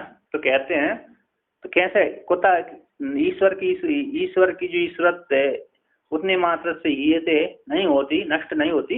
ईश्वर की जो ईश्वरत्व शक्ति है, सामर्थ्य है, शक्ति है ना, वो ईश्वरत्व शक्ति नष्ट नहीं होती। आपने कैसे जाना? कुत इत्यता, किस प्रकार से ना, यथा इसी हेतु से। कहते यथा यथा अवश्यम भावितता, कहते हैं यथा जिस कारणात् ऐसा दुखादि नाम अवश्यम भाविता अपि ईश्वरण एवं निर्मिता अतो न अनिश्वरत्व प्रसंगति। जिस हेतु से ये सब दुखादियों का अवश्यम भाविता है, मतलब भोगना ही पड़ता, जीव को क्या करना पड़ता है? भोगना ही पड़ता है। इसी ईश्वर के द्वारा निर्मित होने के कारण, न्याय सिद्ध होने से ईश्वर ने ही ऐसा विधान करके रखा है। इसलिए न अनिश्वरत्व प्रसंग, इसी ईश्वर उसमें अनिश्वरत्व प्राप्ति नहीं होगी। आपको ईश्वर आ गया, जीव को तो भोगना पड़े, ईश्वर को भोगना न पड़े, तो फिर तो न्याय विरुद्ध हो जाएगा, तो लोग आक्षेप करेंगे। जैसे राजा ने एक न्याय बना दिया, ऐसा कर्म करेगा व्यक्ति तो उसको दंड मिलेगा, वही कर्म को राजा ने कर दिया तो उसको दंड नहीं मिलना चाहिए। नहीं, वो भी कहता है यदि मैंने जो नियम बनाया उसका पालन मैं नहीं करूंगा तो हर कोई मेरा अनुसरण नहीं करेगा, मेरी आज्ञा का महत्व नहीं होगा। जैसे नियम बता दिया यहाँ पर कि सुबह उठ करके आरती में जाने सभी को, किसने बना दिया? महंती जी ने बना दिया, आश्रम के संस्थापक ने बना दिया कि सभी को आरती में जाना पड़ेगी सुबह या तो शाम को। तो यदि स्वयं नहीं आता है, जिसने बनाया वही उसका पालन नहीं करता तो वो नियम को कोई वैल्यू नहीं रहती है क्या नहीं? तो जिसने बनाया उसको नियम को पालन करना पड़ती है। एक ऋषि ने नियम बनाया कि जो चोरी करेगा उसको हाथ काट दिया जाएगा। ये नियम ऋषि का नियम है। दो भाई थे, उसने एक भाई गया, अब बड़ा भाई कहीं गया था, उसको छोटा भाई उसके पास मिलने आया, तो उसने बड़ा भाई नहीं था, इससे बड़ा भाई ना होने के कारण वहीं बैठ गया थोड़ा, उसने फल खा लिया तोड़ करके। तो भाई ने देखा कि तुमने मेरे अनुपस्थिति में मेरे फल को तोड़ करके तुमने खा लिया, चोर करिए, इसी जिस हाथों से तुमने चोरी की उसको दंड दिया। उनका क्या दंड देंगे? दंड मिलना चाहिए, राजा के पास जाओ तो उन्होंने कहा तुम बताओ, हाथ कटवा लो। तो उन्होंने कहा मैं तो नहीं काटूं, मैं तो राजा नहीं हूँ, तुम राजा के पास जाओ, राजा के पास जाकर कहो कि महाराज मैंने एक मेरे भाई की चोरी करी थी, मैंने मेरे भाई अनुपस्थित नहीं था, वहाँ पर उपस्थित नहीं था, मैंने उसकी अनुपस्थिति में ही पेड़ से फल तोड़कर खा लिया, तो चोरी हो गई मेरे से। तो चोरी का अपराध है कि हाथ को काटना, सजा है। चोरी का दंड क्या है? हाथ को काट देना। तो राजा ने कहा कि आपने बता दिया, मैंने इतने से मुक्त कर दिया, आपने बता स्वीकार कर लिया कि मैंने चोरी करी। आप तो ब्राह्मण है, मैं कैसे दे सकता हूँ आपको दंड? आप वो ऋषि के बालक हैं, ऋषि हैं। क्या नहीं, आपको दंड देना ही पड़ेगा। उन्होंने कहा ठीक, दंड यदि आप स्वीकार करते हैं। तो राजा ने हाथ काट दिया उसका। किसको? उस ब्राह्मण का। तो राजा ने हाथ काट दिया, तो हाथ कटवा करके आया अपने भाई, बड़े भाई के पास है। दोनों हाथ तो एक हाथ काट दिया, दोनों हाथ काटवा दिया होगा, दोनों हाथ से तोड़े होंगे, दोनों हाथ काट लिए होंगे, दोनों हाथ से तोड़े थे। एक हाथ से पेड़ पकड़ा था, एक वृक्ष पर डाल पकड़ी, एक हाथ से तोड़ा, तो दोनों हाथ काट लिए उसने। तो भाई के पास आया तो उसने कहा देखा हाथ कटवा दिए। अगर ठीक है, तो कुछ काल के बड़ा भाई उसका योगी था, तो अपने योग विद्या से उसने कुछ काल के बचा उसके हाथ निकाल दिए। मतलब वही हाथों में पुनः हाथ पैदा कर दिए, पुनः हाथ हो गए, क्योंकि वो कर्मकांडी था, संध्या बंधन आदि करता था, तो बिना आचमनी के कैसे करेगा? अभ्यास था नहीं था संध्या बंधन करने का, आचमनी करने का, आक्रिया करने का। तो देखकर हाथ नहीं है, तो कुछ काल के पश्चात उसने योग विद्या से हाथ भी पुनः उसकी लौटा दिए। तो नियम है, तभी से राजा ने आदेश लगाया कि जो चोरी करेगा उसके हाथ काट दिए जाएंगे। तो राजा पालन करने लगा सबका, सभी के ऊपर क्या करने लगा? शासन। उन्होंने जिसने नियम लगाया था, बनाया था, उसने पालन करवा दिया, अपने भाई के ही हाथ कटवा दिए। यदि जिसने कानून बनाया वो स्वयं पालन न करे तो उस कानून को कौन मान्यता देगा, है कि नहीं। तो ये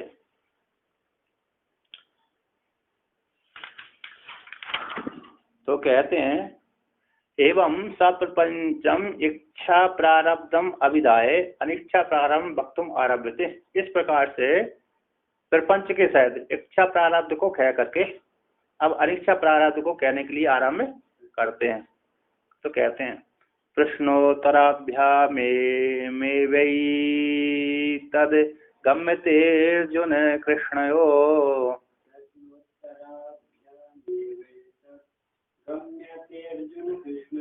अनिच्छा पूर्वकम चास्ति प्रारब्धमिति तच्छृणु। कहते हैं प्रश्न और उत्तर के द्वारा, कृष्ण और अर्जुन के प्रश्न और उत्तरों के द्वारा एतद कौन सी अनिच्छा प्रारब्ध जानी गई है। एतद जो अनिच्छा प्रारब्ध है वो अनिच्छा प्रारब्ध को कृष्ण और अर्जुन के, कृष्ण भगवान के और अर्जुन के प्रश्न और उत्तरों के द्वारा वो अनिच्छा प्रारब्ध जानी जाती है। अनिच्छा पूर्वकम चास्ति प्रारब्धम इति तच्छृणु। अनिच्छा पूर्वक प्रारब्ध कर्मों का भोगा जाता है। उस अनिच्छा कर्म, अनिच्छा पूर्व बिना इच्छा, हमारी इच्छा नहीं है उन भोगों को भोगने के लिए, फिर भी भोगों को भोगना पड़ती है बिना इच्छा के ही। तो ऐसे प्रारब्ध कर्म भोगा जाता है। उस प्रारब्ध कर्मों को तुम, अनिच्छा प्रारब्ध कर्मों को तुम क्या करो, श्रवण करो। तो कहते हैं अनिच्छा पूर्वक च प्रारब्ध अस्ति, अनिच्छा पूर्वक भी प्रारब्ध कर्म होते हैं, उनको भोगा जाता है। इति कैसे आपने जाना, तो एतद अनिच्छा प्रारब्ध कर्मों को अर्जुन कृष्ण हो प्रश्नोत्तराभ्याम, अर्जुन कृष्ण के प्रश्नोत्तरों के द्वारा ही अब गम्यते ज्ञाति थी योजना जाना जाता है, जान है नहीं। तद अभिधान उन प्रारब्ध अनिच्छा प्रारब्ध कर्मों को कहने के लिए शिष्य अभिमुखी करोति, शिष्य को अभिमुख करके कहते हैं। तो कहते हैं तो अर्जुन कहते हैं तत्र अर्जुन से प्रश्नम तावत दर्शति, अर्जुन के प्रश्न को, है ना, अर्जुन के प्रश्न को गीता के वाक्य 3:36 के वाक्य को तावत दिखलाते हैं। अतकेन प्रयुक्तोयम पापम चरति पुरुषः अनिच्छन्नपि वाष्णेय बलादिव नियोजितः। तो कहते हैं अर्जुन कहता है हे वाष्णेय, विष्णु वस्तुन हुए थे कृष्ण भगवान, हे वाष्णेय अत केन प्रयुक्तोयम पापम चरति पुरुष, है जो पुरुष है, अयम पुरुष है जो पुरुष है, किसके द्वारा प्रेरित होकर के पाप का आचरण करता है। अनिच्छना भी ना चाहता हुआ भी, बल से ना चाहता हुआ भी, ना चाहता हुआ भी, किस जैसे राजा के द्वारा प्रयुक्त होकर के हम कार्य करते हैं, राजा के द्वारा प्रेरित होकर के हम कार्य करते हैं, उसी प्रकार ये बिना चाहता हुआ भी किसके द्वारा प्रयुक्त होकर के, किसके द्वारा प्रयुक्त होकर के हे पुरुष है, जो पुरुष है पाप में आचरण करता है। कैसे करता, किसके द्वारा प्रेरित होकर के पाप में आचरण, बिना इच्छा के भी, हमारी इच्छा नहीं है, इच्छा ना होती भी किसी व्यक्ति के डर से अथवा किस कारण से, किस हेतु से, किस कारण से, किस कार्य के द्वारा ये पुरुष प्रयुक्त होकर के, उसके द्वारा प्रयुक्त होकर के यह पुरुष पाप में आचरण करता है। जैसे बलादिवा नियोजित, जैसे बलवान राजा के द्वारा सैनिक नियोजित होते हैं, है ना, बलवान पुरुष के द्वारा छोटे छोटे कैसे हो जाए, नियोजित हो जाए, राजा के द्वारा सैनिक क्या करते हैं, नियोजित होते हैं, निग्रह होते हैं। यदि तुम कार्य नहीं करोगे तो क्या करेंगे, नौकरी से निकाल देंगे। अच्छा, नौकरी से नहीं निकालेंगे दंड देंगे। तुमने एक महीना के वेतन ले दिया कि नहीं ले, 1 महीना का वेतन लेने के पश्चात अब तुम कार्य नहीं करोगे तो क्या हो जाएगा, तुमको दंड मिलेगा। तो बलपूर्वक जैसे निकाला जाता, उसी प्रकार तुम किस हेतु से, कौन इन बलपूर्वक पाप में आचरण करने के लिए प्रयुक्त करता है, या पुरुष प्रवृत्त हो जाता है ना चाहता हुआ भी। तो कहते हैं हे वाष्णे वृष्णि संबंधी न संबंधीन, वाष्णे कहते हैं हे विष्णु संबंधी को, विष्णु संबंध से, विष्णु वंश के संबंध होने से वाष्णे, कोई राजा रहे विष्णु राजा, उनके वंश में उत्पन्न हुई वाष्णे कहलाए। अत अयम पुरुषा ज्ञान प्रयुक्ता प्रेरिता अनिच्छिन्न इच्छाम अकुर्वन् अपि राजा बलान नियोजित ये पापम चरित आचरती थी। यह जो पुरुष है किसके द्वारा प्रयुक्त होता हुआ, प्रेरित होता हुआ, अनिच्छा यानी इच्छा को न करता हुआ, इच्छा को न होते हुए भी राजा के बल से निर्जित के समान पाक को आसन करता है। इस प्रकार से यहाँ पर कृष्ण भगवान से अर्जुन ने पूछा। तो कहते हैं यहाँ पर देख नीचे का है, कहते दुर्मार्ग के भाग इतने होते हैं। श्रद्धा हानि सता सूय दुष्ट चित्त मूढ़ से प्रकृति वश्य वर्तित्व राग दोष च पुष्कल पर धर्म रुचित्व चेत्युक्ता दुर्मार्ग भागा। खराब मार्ग में है, विपरीत मार्ग में इतने व्यक्ति। एक तो श्रद्धा से हानि से तथा असूया के द्वारा, है ना, दुष्ट चित्त मूढ़ हैं, प्रकृति बस में गए हैं, प्रकृति बसवर्ती, राग द्वेष बहुत से पुष्कर है नहीं, बहुत से राग द्वेष हैं, और पर धर्म में रुचि है। इतनी दुर्मार्ग के भाग होते हैं, ऐसे गलत मार्ग में ले जाने वाले होते हैं। तो आगे कहते हैं श्री कृष्ण से उत्तर में, श्री कृष्ण भगवान के उत्तर को कहते हैं, काम एष क्रोध एष रजोगुण समुद्भवा महासनो महापापमा विद्ये नमिह वैरिणम। बोलते सबसे बड़ा शत्रु है काम। इस काम है जो काम ही सबसे बड़ा शत्रु है, और काम पूर्वक ही क्रोध होता है। तो ये क्रोध ही ऐसे है, काम एक क्रोध है। रजोगुण समझवा, रजोगुण से उत्पन्न होने वाले जो काम ही कैसा है, सबसे बड़ा शत्रु है। महासनो, कभी कामनाएं हमारी कामनाएं पूरी नहीं होती, खाता ही रहता है, काम हमेशा भक्षण ही करते रहता है, हर वस्तु की भक्षण। जिस वस्तु की हमने इच्छा पूरी करी वो इच्छा ही पूरी हो गई, फिर दूसरी कामना हमारी जागृत हो जाती है। तो महासनो बहुत बड़ा पेट वाला है। एक काम कैसा है, बहुत बड़े पेट वाला होने के कारण बहुत ही खाता है। जैसे भीम को खा के बहुत खाता था, भीम बहुत खाता था, सारे पांडवों से, सारे भाइयों से ज्यादा खाता था, क्योंकि उसके जो पेट में अग्नि थी, जठराग्नि बहुत प्रदीप्त थी। उसने जहर को ही पचा लिया, जहर को पचा गया था। 2-3 बार पहले जहर दिया था, मर गया था, उसको नागवन जिला दिया। इसके बाद 10,000 हाथियों को बल मिल गया उसको वहां से जा करके, तो जहर को ही पचा लेता था, ऐसी अग्नि उसके पेट में हो गई थी। तो कहते महासनो, बड़े बहुत भोजन करने वाला है, वो महापापी है, महापाप है, महापापी है। ऐसे महापापी इसी एनम यह बैरिणम, इसको ही तुम सबसे बड़ा काम रूप जो शत्रु है, इसी को सबसे बड़ा तुम शत्रु जानो, जो कभी लगाने वाला जो नहीं है। तो कहते हैं ऐसे पुरुष प्रवर्तको रजोगुणात् समुद्भव उत्पत्ति यश सा रजोगुण समुद्भव काम। यह जो पुरुष है प्रवर्तक है, यह जो पुरुष प्रवर्तक होता है, रजोगुण से उत्पन्न होने वाला, रजोगुण से समुद्भव, रजोगुण से उत्पन्न होने वाला उत्पत्ति है जिसकी, रजोगुण से उत्पत्ति होती है जिसकी, सब है रजोगुण से समुद्भव वाला काम है, वह काम ऐसा प्रसिद्ध एवं काम है जो प्रसिद्ध लोक में प्रसिद्ध गए ना, कामना है, काम है ना कामना। तो ये ऐसा प्रसिद्ध अयम काम कदाचित क्रोध रूपेण अभी परिणमते तथा क्रोध, कदाचित वो काम ही क्रोध रूप से परिणाम को प्राप्त होता है, इसलिए वो ऐसे क्रोध है। क्यों हो जाता क्रोध से परिणत क्यों हो जाता है? हमने कहा किसी व्यक्ति से कि तुम ये कार्य कर लाइए, तो उसने नहीं किया तो हमारी इच्छा पूरी न होने से हमको क्या हो जाएगा, क्रोध हो जाएगा। तो इस क्रोध का भी हेतु है, तो कदाचित क्रोध रूप से भी परिणाम को प्राप्त होता है काम ही, इसलिए ये सब क्रोध, ये दोनों ही काम और क्रोध कौन से रजोगुण से उत्पन्न होने वाले हैं। तो कहते हैं स पुनः किस प्रकार का है, काम क्रोध रूप जो शत्रु है किस प्रकार का है।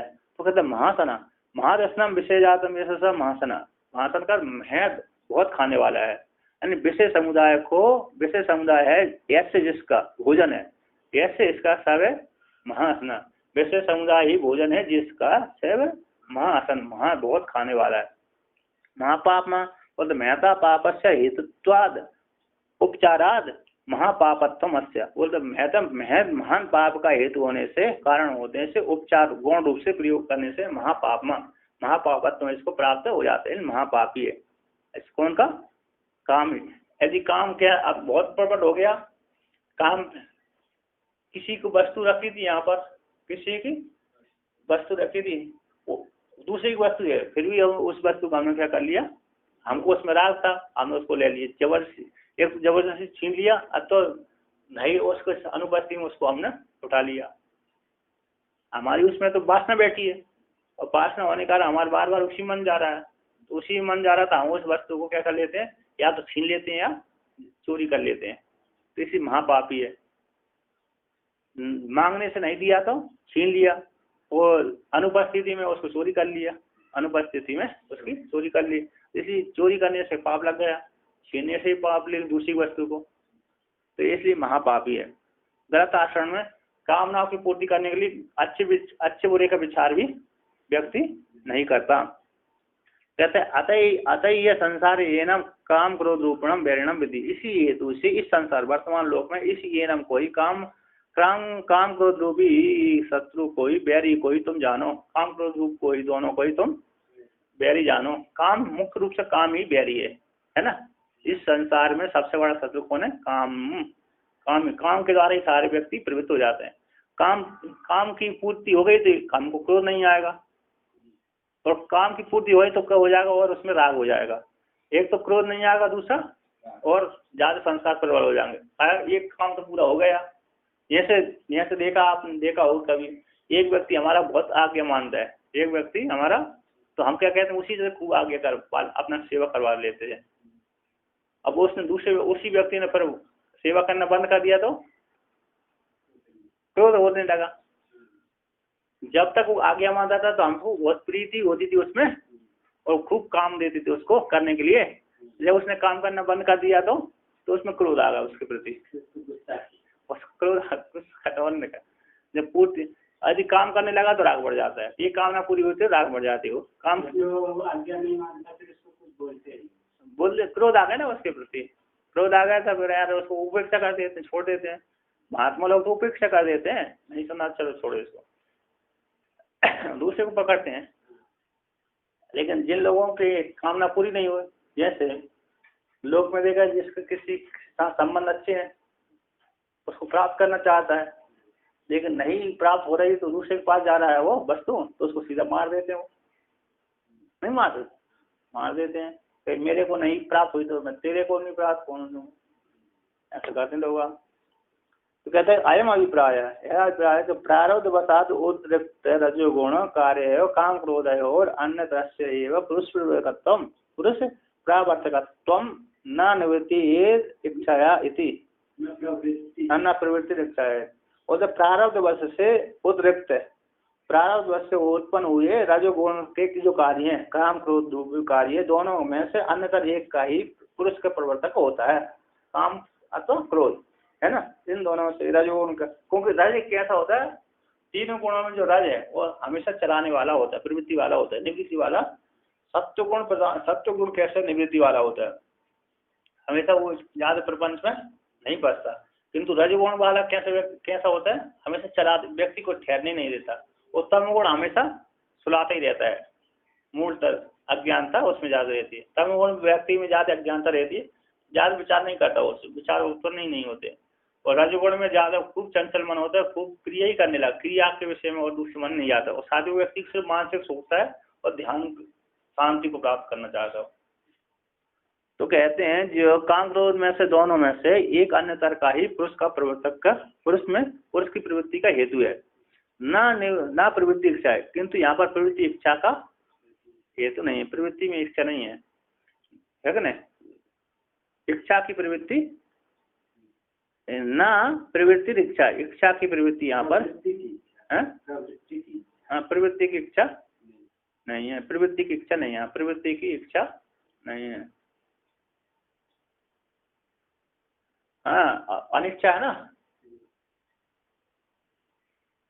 इच्छा की प्रवृत्ति नहीं है ना, इच्छा की प्रवृत्ति है, प्रवृत्ति की इच्छा, प्रवृत्त होने की इच्छा नहीं है, प्रवृत्त होने की इच्छा उसकी नहीं रहती, क्योंकि दूसरे के द्वारा क्या करता है, प्रवृत्त होता है ना। हाँ, दूसरे के द्वारा प्रवृत्त होता है, इसलिए प्रवृत्ति की इच्छा नहीं है उसकी।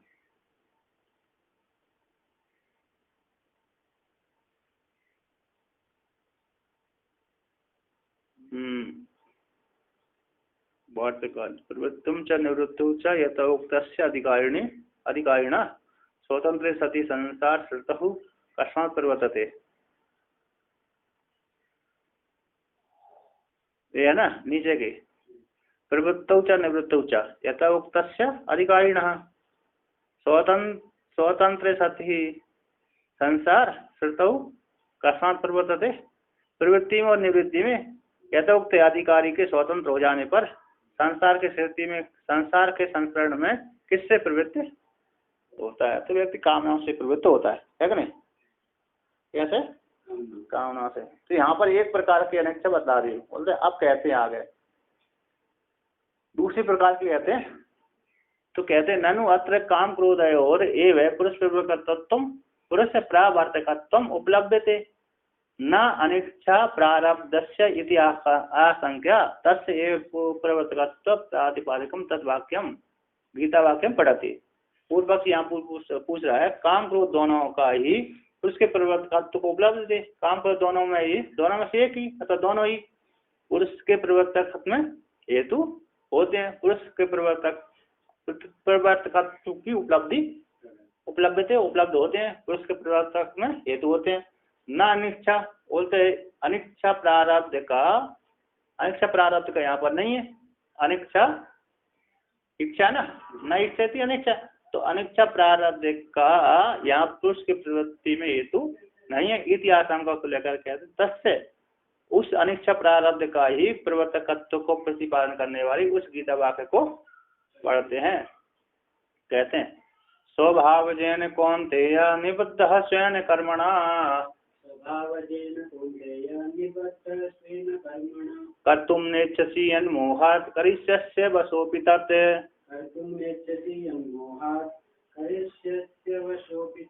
कहते हैं हे कौन थे, कृष्ण भगवान से पूछा अर्जुन ने, तो हे कौन थे स्वभाव जन व्यक्ति अपने स्वभाव को से स्वयं कर्म अपने कर्म के द्वारा वो अपने स्वभाव से उत्पन्न होकर के व्यक्ति कर्मों से क्या हो जाता है, निबद्ध होता है, बंध जाता है।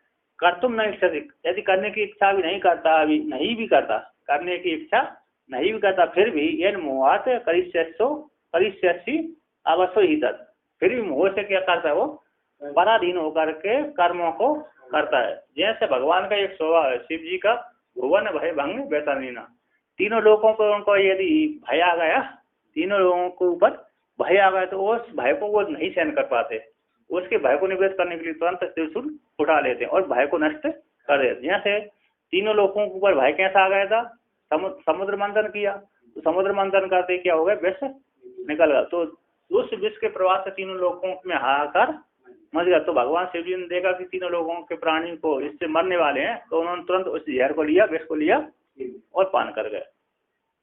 तो कहते इसलिए तो व्यक्ति क्या अपने पराधीन होकर के, जैसे हमारे घर के कैसे व्यक्ति कहता मेरे घर के हैं, ये भाई है, बंधु है, तो उनको मेरे के लिए क्या करना पड़ेगी, भोजन की व्यवस्था करनी पड़ेगी, भोजन है, कपड़े है, लत्ते आदि है, सारी व्यवस्था, तो उनके निमित्त के लिए वो व्यक्ति क्या कर मजदूरी भी करता है, खाने पीने की व्यवस्था करता है, चाह तो ना करे, लेकिन पराधीन होकर के स्वभाव से युक्त होकर के और ममता के कारण मोह से युक्त होकर के व्यवस्था करता है। वो सुबह से लेकर शाम तक मजदूरी करता रहता है। जिसने विवाह कर लिया तो उसकी पत्नी घर में आ गई, ठीक है ना, अब उसके लिए खाने की व्यवस्था चाहिए, रहने की व्यवस्था चाहिए और सारे बच्चों की व्यवस्था उसको करनी पड़ेगी।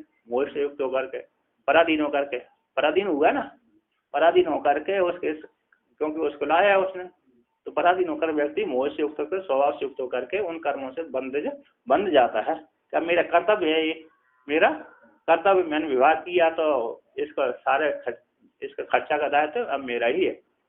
इस प्रकार से वहां पर वर्णन कर कहते हे कौन ते स्वयं अनुष्ठितेन अतएव स्वकीय प्रारब्धेन कर्मणा निबद्ध सन यद कर्तुम न इच्छसि तदपि मोहाद अवियुक्ता अवशा परवशा करिष्यसि थी अतो अनिष्टा प्रारब्धम अस्ति इति अभ्युपगंतव्यम इति भावा।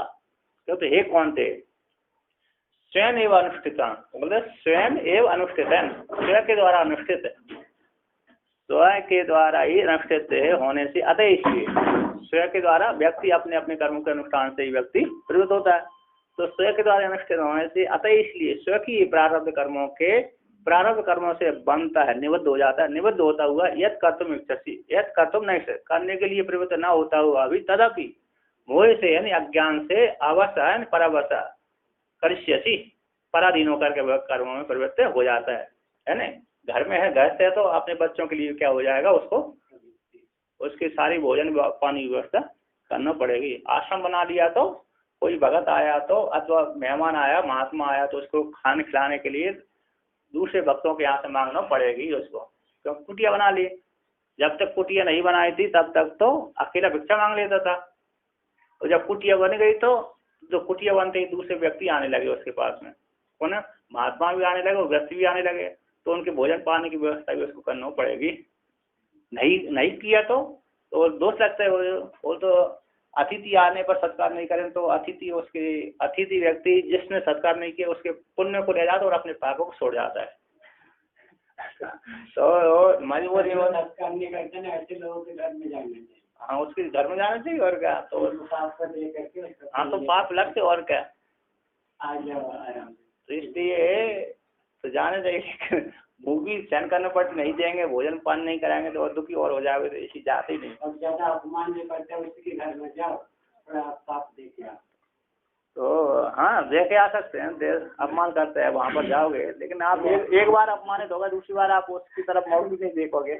एक बार जिससे अपमानित हो गए हम, उसकी तरफ हम क्या देखेंगे, उसकी तरफ मुख भी नहीं देखेंगे, कहेंगे वो तो अपमान करता तो फिर वो अपना पाप भी कर लिया, अपमान करने लिया, लेकिन ये तो फिर हमारी इतना विवेक थोड़ी हो जागृत हो कि हम उसके पास जाए। पापी आदमी का संसार भी करेगा तो और इधर भी और क्या वो भी कर रहा है नहीं। हाँ, तो आगे क्या थोड़ा है देखो, तो अनिच्छा प्रारब्धम अस्थिति अभिवंध, इसी अनिच्छा प्रारब्ध को स्वीकार कर लेना चाहिए। ओम पूर्णमदः पूर्णमिदं पूर्णात् पूर्णमुदच्यते पूर्णस्य पूर्णमादाय